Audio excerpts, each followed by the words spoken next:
বিহারের পর বাংলায় এসআইআর প্রক্রিয়ার তোড়জোড় শুরু। জেলার নানা প্রান্তে ইতিমধ্যেই ভোটার তালিকার গরমিল আসছে প্রকাশ্যে। নদিয়া শান্তিপুরে কোনো রকম আবেদন না করেই এক ভোটারের নাম অন্য এলাকায় স্থানান্তর করে দেওয়ার অভিযোগ। শান্তিপুর পুরসভার ৩ নম্বর ওয়ার্ডের বাসিন্দা সুসেন বিশ্বাসের অভিযোগ, ২০১৪ সাল থেকে ২০২৩ সাল পর্যন্ত তার নাম, ছবি ও সব তথ্য ভোটার তালিকায় ঠিক থাকলেও ২০২৪ সালের নির্বাচনের আগে হঠাৎ তার ভোটার টোকেন না পেয়ে সন্দেহ জাগে। পরিবারের অন্য সদস্যদের টোকেন এলেও তার নামে আসেনি। স্থানীয় বিএলও প্রণব বিশ্বাস তাকে জানান তার ভোট নাকি রানাঘাটে ট্রান্সফার হয়েছে, কিন্তু সুসেন বাবুর দাবি কখনোই নিজের ভোট অন্যত্র স্থানান্তরের কোনো ফর্ম তিনি পূরণ করেননি। তার অভিযোগ, ফোন নম্বর লিঙ্ক করার সময় থেকেই এই জটিলতা শুরু হয়। সুসেন বাবুর আরও অভিযোগ, প্রয়োজনীয় নথি দুবার জমা দেওয়া সত্ত্বেও তার নির্বাচন কমিশনের কাছে পাঠানো হয়নি। পরে জানতে পারেন ভুয়ো তথ্য দেখিয়ে তার নাম রানাঘাটে স্থানান্তর করা হয়েছে। এই ঘটনায় তিনি স্থানীয় বিএলওর বিরুদ্ধে শান্তিপুর থানায় লিখিত অভিযোগ দায়ের করেছেন। অভিযোগের ভিত্তিতে তদন্ত শুরু করেছে পুলিশ। নির্বাচন কমিশনের তরফে ঘটনার তদন্তের আশ্বাস মিলেছে।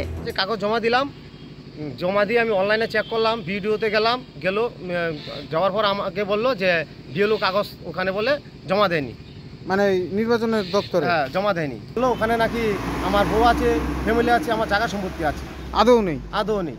আমি বিয়ে করছি এখানে শান্তিপুরে, আমার এখানে বউ আছে, বাচ্চা আছে, ঠিক আছে, আমার বাচ্চার জন্ম সার্টিফিকেট সব কিছু আছে।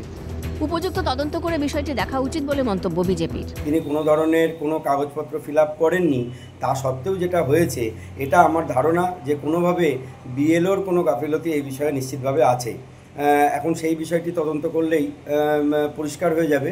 সব দিক খতিয়ে দেখে ভোটার তালিকার নাম তোলার চেষ্টা করা হবে বলে সহযোগিতার আশ্বাস শান্তিপুর পুরসভার পুরপ্রধান ও কাউন্সিলরের। ভুলভ্রান্তির জন্যই ভুলভ্রান্তি তো আমি বলতে পারবো না, কিন্তু আমি এই বিষয়ে আমাদের হচ্ছে ভিডিও যে স্যার আছে, অফিসার যে কাজ করে, আমি বিষয়টাকে তাকে জানিয়েছি। আমাদের ফুলাতে যিনি কাজ করে ভিডিও স্যার, আমাদের এখানে বাড়ি নিশ্চিত স্যার, ওনাকেও বলেছি বিষয়টা, ওনাকে আগে জানানো হলো। উনি বললো যে আমি যেহেতু আমার ওয়ার্ডের উনি বাসিন্দা, 115 পার্ট ছিল, এখন এটা চেঞ্জ হয়ে 116 পার্ট হয়েছে। এবারে আমার ওনাকে আবার ভোটটা তুলতে হবে, এটাই মূল উদ্দেশ্য। কীভাবে হয়েছে আমি বলতে পারবো না।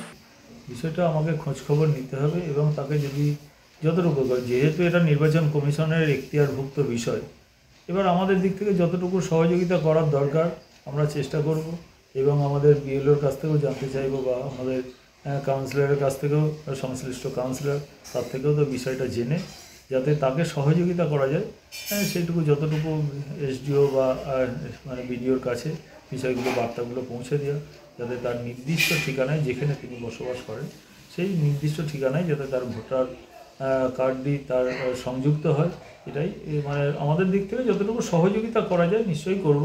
এসআইআর ইস্যু এখন সাম্প্রতিক চর্চার বিষয়। এই আবহে ভোটার তালিকার গরমিল ভাবাচ্ছে রাজ্যবাসীকে। প্রসেনজিৎ বিশ্বাসের রিপোর্ট, ক্যালকাটা নিউজ।